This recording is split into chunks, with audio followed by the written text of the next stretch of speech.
All right, today we're going to pull back the curtain on a super powerful but often invisible institution right at the heart of the Indian government. We're talking about the Cabinet Secretariat. Think of it as the government's engine room, the place that keeps the whole complex machine running. So let's just start with a fundamental question. How does a government as huge and complex as India's, with all these different ministries, actually function? I mean, how do they get anything done without the whole thing just descending into total chaos? I mean, just try to picture it. You've got the Ministry of Finance, which is totally focused on the economy. Then you have the Ministry of Defense, worried about national security, and the Agriculture Ministry, trying to feed over 1 billion people. Without some kind of central coordinator, it would be a constant tug-of-war, with everyone pulling in completely different directions. And that is precisely where the Cabinet Secretariat comes in. It was literally designed to solve this exact problem. You can think of it as the government's central nervous system, the fulcrum that balances all these competing priorities and makes sure, hopefully, that everyone is on the same page. Okay, so let's dig into this nerve center. Where did it come from?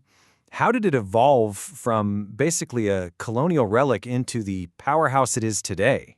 Well, its journey is actually pretty fascinating. It started out as a hand-me-down from the British, really just a glorified record-keeping office. After independence, it was brought back, but its real power was cemented in 1961 when it got formal legal recognition.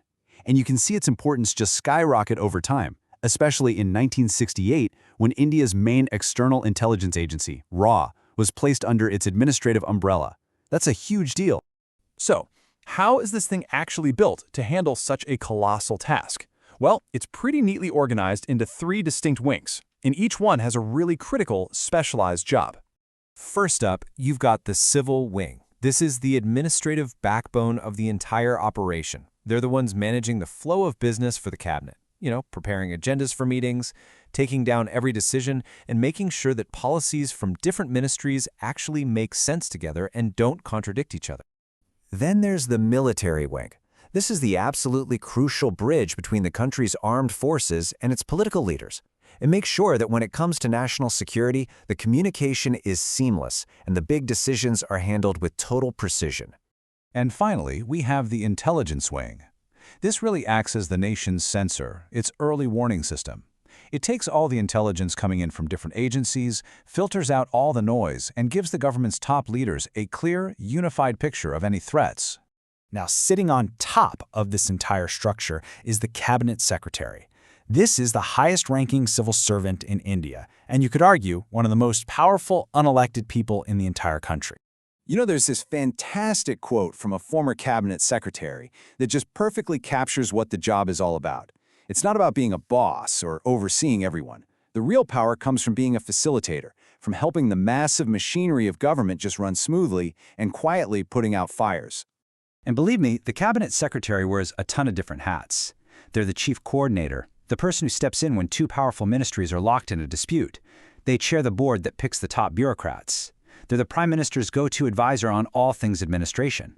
They're even seen as the conscience keeper for the entire civil service.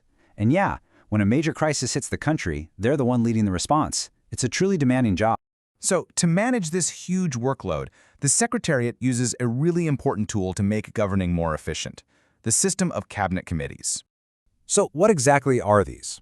Well, you can think of them as mini cabinets. Instead of the entire cabinet debating every single little thing, you have these small, focused groups of ministers who can do a real deep dive into specific areas, like the economy or national security. It lets them move faster and make better informed decisions, and the Cabinet Secretariat is there doing all the support work in the background. So, in theory, it's a brilliant system. But, in practice, it's not perfect. It definitely has its flaws and faces some pretty persistent criticisms. For starters, the committees don't cover every important area of government, so there are some big gaps. Another thing is, they can't just decide to tackle an issue on their own. A matter has to be officially sent to them.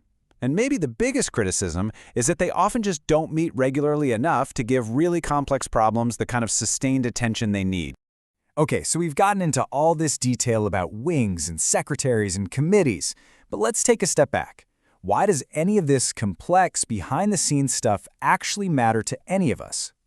Well, it matters because this institution is the gear that makes everything else turn. It's the difference between a government that acts in a coordinated, stable way and one that's just chaotic. Seriously, From managing a natural disaster to making sure a new government policy is rolled out smoothly, the invisible work of the Cabinet Secretariat directly impacts the life of every single citizen.